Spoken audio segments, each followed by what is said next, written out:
অভিষেক বন্দ্যোপাধ্যায়ের চোখের চিকিৎসার জন্য বিদেশ যাওয়ার আর্জি গতকাল খারিজ করে দিয়েছে কলকাতা হাইকোর্ট। আর এই আবহে চাঞ্চল্যকর দাবি করলেন মদন মিত্র। ভোটে ভরাডুবির পর অভিষেক বন্দ্যোপাধ্যায় বিজেপির সঙ্গে সেটিং করে বিদেশ যেতে চেয়েছিলেন, এমনই বিস্ফোরক দাবি করছেন মৃতব্রত তৃণমূলের মদন মিত্র।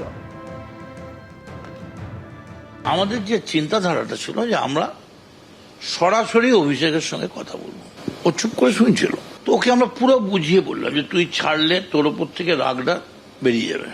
সবটা শুনে অভিষেক বলো, তুমি একটা কাজ করো, তুমি ওদের বলো আমার বিদেশ যাত্রার পারমিশনটা দিয়ে দিতে।